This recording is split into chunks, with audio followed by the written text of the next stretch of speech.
सभी रसायन हम करी, नहीं नाम सम कोय। रंचक घट में संचरे, सब तन कंचन होए। कल जो कहानी बता रहे थे उसमें कुछ भाग छूट गया था।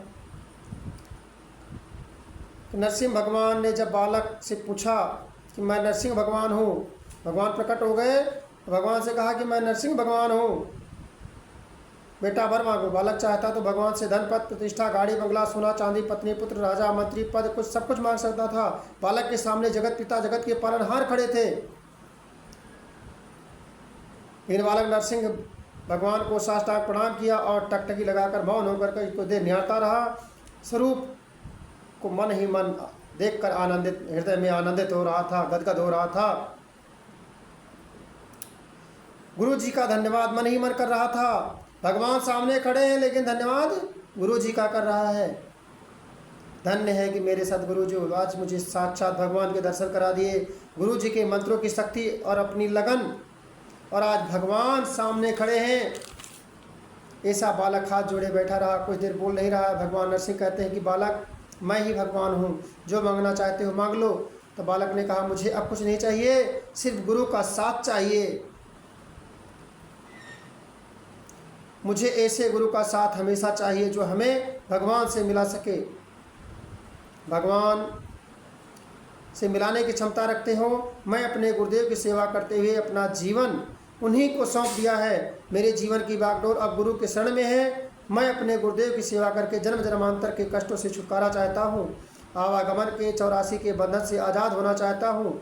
इसी पर लिखा है कि हर रूठे कुछ परवाह नाही, गुरु के रूठे ठहरन काहीं। 4 कूठ और 14 लोका, गुरु बिना सब झूठा धोखा।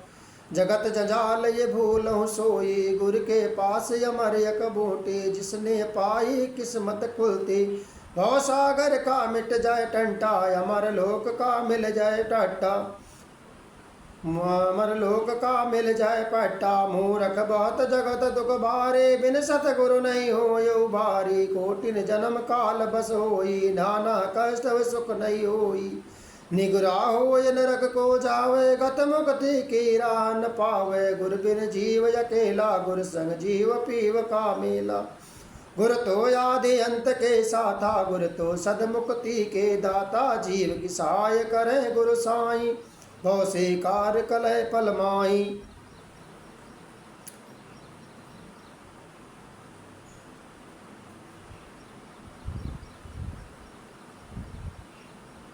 इसी पर कवि साहब कहते हैं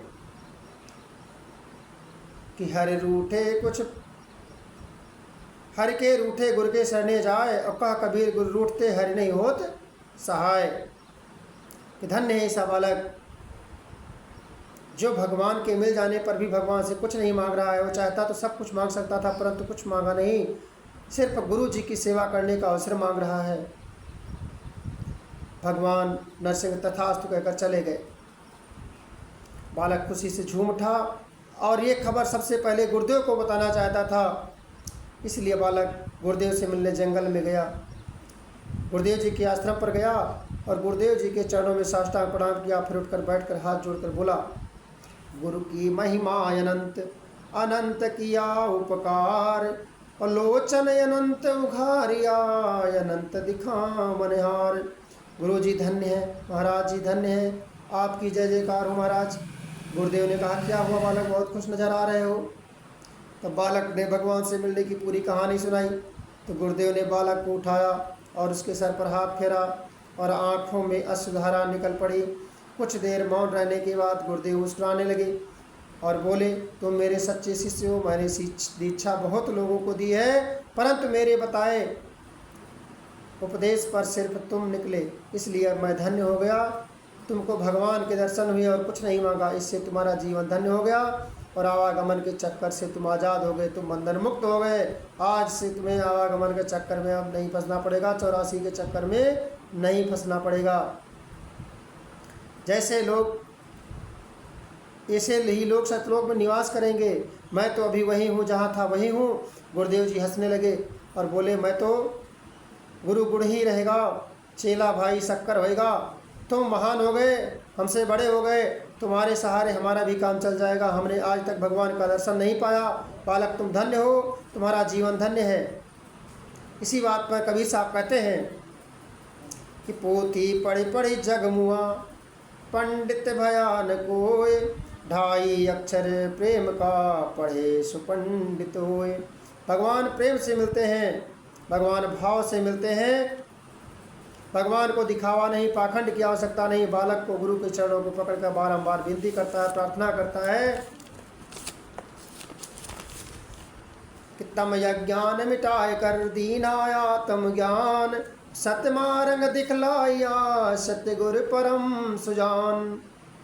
हे सतगुरु स्वामी यही है विनती हमारी, अब कृपा बनाए रखना मेरे सतगुरु स्वामी, कृपा को बनाए रखना अपने चरणों